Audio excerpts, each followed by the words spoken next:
Oh, di ba? Improving ang acting skills ko. Katawa-tawang sabi nitong baliw kong pinsan na si South. Napailing na lamang ako saka umupo katabi si Kuya Second na kanina pa di mapuknat ang ngiti dahil sa buntis nga si Ate Desa. Ano ba kasing ipinunta mo dito ha, Southie?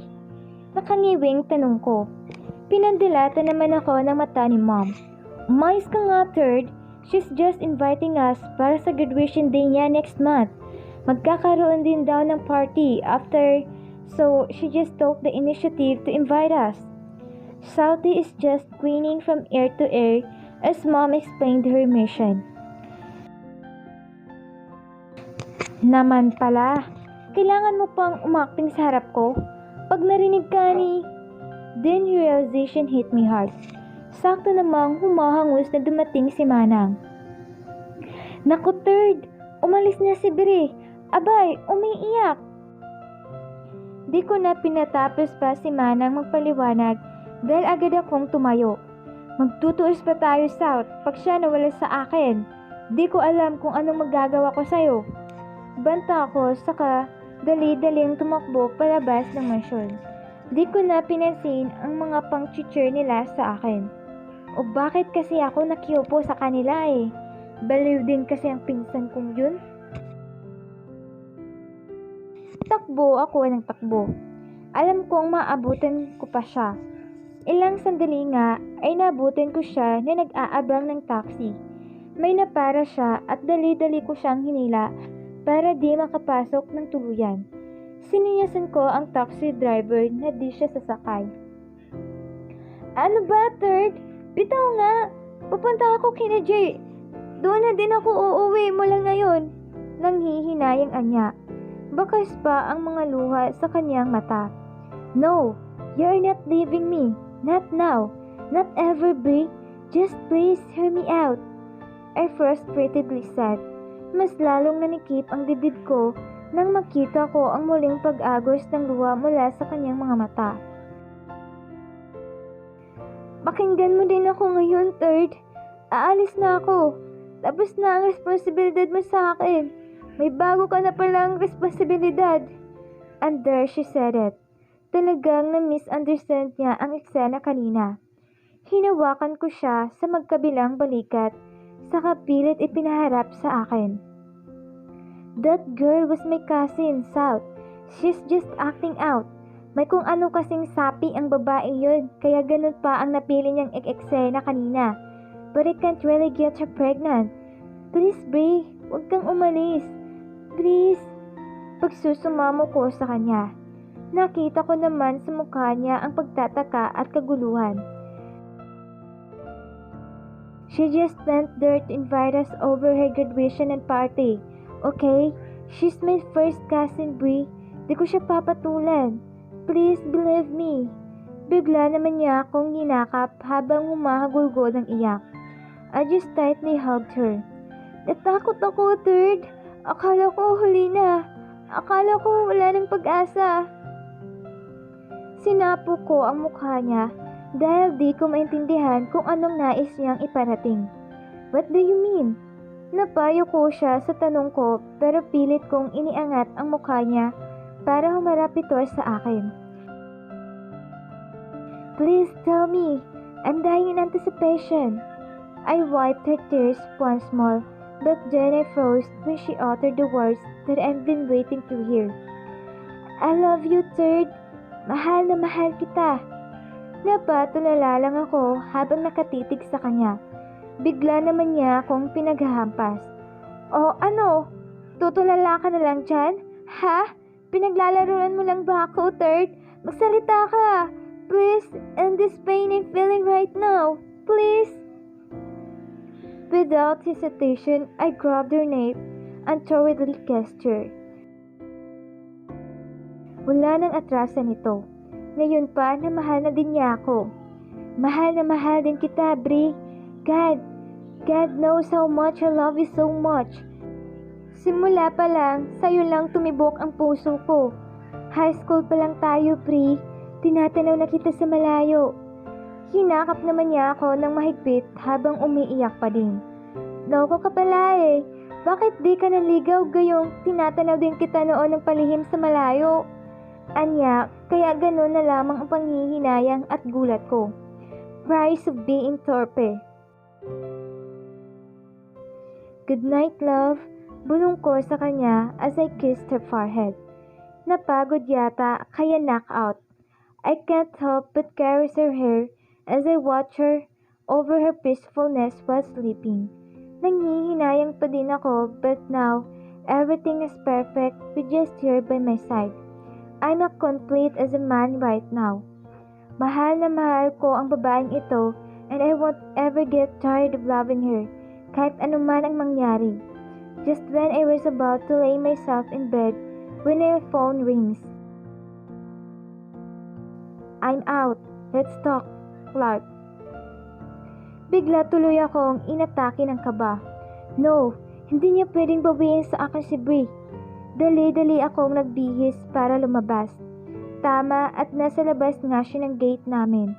Right now, di ko alam kung paano ko siya sasalubungin. Dati naman, yayakapin ko siya. Pero iba na ngayon, may Brie nang involved. Ngumiti siya sa akin, isang malungkot na ngiti. Hey! Bigay pansin ko sa kanya. He gave me a manly hug, saka marahas na napabuntong hininga. I came back as promised, and as you said before, I left.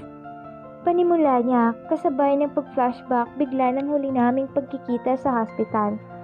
He gave me an assuring smile, pero batid kong may lungkot sa likod nito. I told you before na sasabihin ko sa'yo kung bakit ko siya iniwan kapag lunod-lunod na siya sa pagmamahal sa'yo. And I know this is the perfect time before I go back to England. Anya na kinatitig ko sa kanya. Aalis ka ulit? Tumango siya. Bakit mo siya bigla iniwan kung ganun? At least tell me why before you leave. Ngumiti siya saka tinapik ang balikat ko.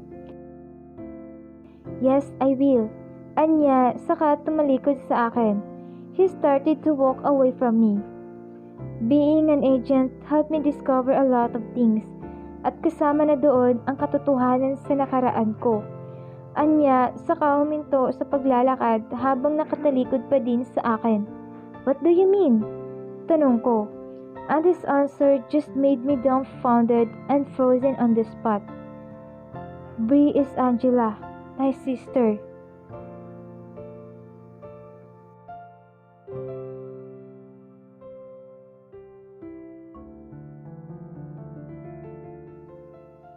Good morning, love.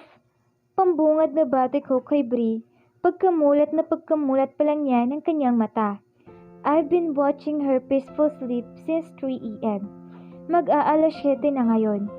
Di lang talaga ako makapaniwala na akin na siya ngayon, buong buo.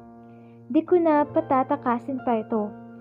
Pero may bahagi sa akin na nagtatalo kung sasabihin ko nga ba kay Brie ang nalaman ko mula kay Clark o isasantabi ko na lang. Whichever it is, bahala na mamaya. Pupungas-pungas siyang nag-inat, saka iniwas ang tingin sa akin.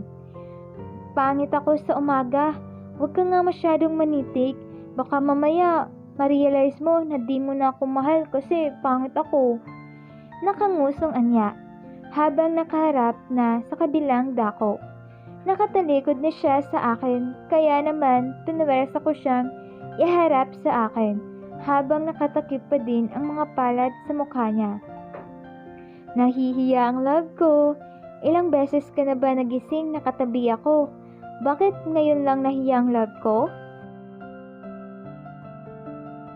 Pang-aasar ko sa kanya at kita ko kung gaano namula ang pisngi niya na di naman fully natakpan ng kamay niya. Che, saan mo naman nakuha yung love na yan? Pang-iiba niya ng usapan. Sa puso ko, love. Galing sa puso ko. Lalo naman siyang namula. Tumatawa kong tinanggal ang kamay niya na nakatakip sa mukha niya. Saka siya kinubabawan at tinawakan ng maigi ang mga kamay. Ay, third naman eh. Tili niya. Di ako makahinga. Ang bigat mo. Anya habang pilit akong pinapaalis sa pagkakaibabaw ko sa kanya. Di mo ako mapapalis, love. Di mo naman sinabi na may bigat ako kagabi habang third, tama na. Ayoko na marinig. Parang maiiyak pero hiyang-hiya niya. Sigaw, kaya lalo lamang akong natawa. Ang cute-cute ng love ko. Pulang-pula na ang mukha niya, pati tenga at leeg niya. I can't help but give her a quick kiss on her lips. She was pouting when I pulled away. Bakit, love? Kulang mo pa? Pang-aasar ko, sabay lapit sa mukha ko sa kanya, pero iniwas naman niya sa kanan ang kanyang mukha. Tigilan mo ako, third ah. Mabigat ka na talaga, promise. Iba naman kasi yung kagabi. Namumulang niya, kaya lalo akong natawa. Ano ba yung kagabi? Pangungulit ko sa kanya. Pilit naman niyang iginagalaw ang paa niya, dahilan upang gumalaw-galaw ako sa ibabaw niya. Sige love, igalaw-galaw mo pa. Alam mo na kung saan tayo pupunta. Third naman eh. Nakabasangot niyang sabi. Call me love at aalis ako dito. Nakangiting kong sabi. Umiling naman siya. Ayaw. Well, let's stay like this forever then. Di ako aalis. Pagmamaktol ko naman. Hush! Just call me love. Please, Brie. Pagpapakyut ko sa kanya. Namumula naman niyang kinagat ang kanyang labi. Damn, she's hot while doing it. Love, nahihiya at mahinang anya, but damn it, sent electricity to my system para akong na-recharge. Say it again. Love, I love you, love ko. This time, malambing na niyang nabigkas, kaya napasubsub ako sa leg niya. Hey! Akala ko, aalis ka na sa ibabaw ko pag sinabi kong love. Anya, while I'm nuzzling my face on her neck. Wait a second, love. I can't help it. Kinikilig ako. Ramdam kong napigilan siya sa sinabi ko. Then seconds later, inulit-ulit na niya ang endearment na gusto ko. Love, love, love, love. And I hug her tight. Oh God, it really feels like heaven hugging her like this. Kinikilig din ako, love. Mahal kita. Namumula at nakakagat labing anya. Without second thought, I kissed her senselessly. Natawa lang ako nang tinapik niya ako sa balikat. Love, banyo lang ako. Naiiya ako eh. Anya na ikinatawa ko. Umalis ako sa pagkakukubabaw ko sa kanya.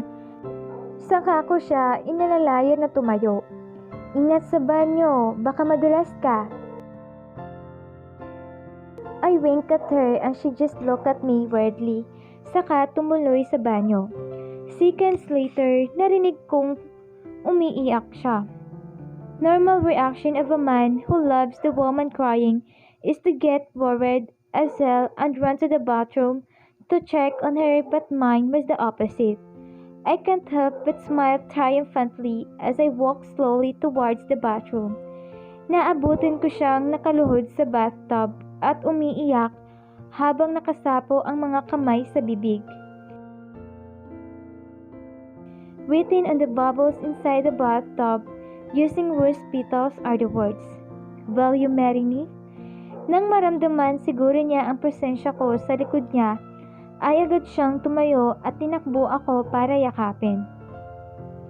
She hugged me so tight that all I could do was to hug her with equal passion as I kissed her hair. Third, para sa akin ba yung tanong? Umiiyak niyang tanong sa akin, kaya di ko mapigilang matawa. Sinapo ko ang kanyang mukha saka siya mariing hinalikan. No woman could ever rightfully answer that question besides you, love. Ikaw lang, Brie, mula noon hanggang ngayon. Will you give me the chance to turn you into Mrs. Chance? Tumango-tango naman siya, saka yumakap muli sa akin. Yes! Yes na yes! Anya, kaya walang pasintabi ko siyang binuhat. saka inilagay sa bathtub. Mainit-init pa ang tubig nito and she looks more beautiful inside it, with the bubbles and red roses around. Kinuha ko ang singsing na nakapatong sa gilid ng bathtub, saka dahan-dahang isinuot sa kanyang daliri. Naiiyak niyang pinakatitigan ang singsing, saka muling yumakap sa akin. Mahal na mahal kita, love, bulong niya, and I contentedly let out a sigh as I make her face me so I can freely kiss her fully on the lips. Mahal na mahal din kita, love. I was about to deepen the kiss when she jerked up from the bathtub. I confusedly looked at her. Kagat labi naman siyang lumabas galing sa bathtub. Wait lang, love. Ihi muna ako. Di kasi ako nakaihi kanina dahil sa surprise mo. Kagat labing niya na nagpabunghalit sa akin ng tawa. I just find her so frustratingly cute. Lagi niyang sinisira ang bela ko, but then I love every inch of her. The universe may offer me bunch of beautiful ladies, but I will forever hold on to my love for her. Bree is the only one that my heart will beat for the rest of my life.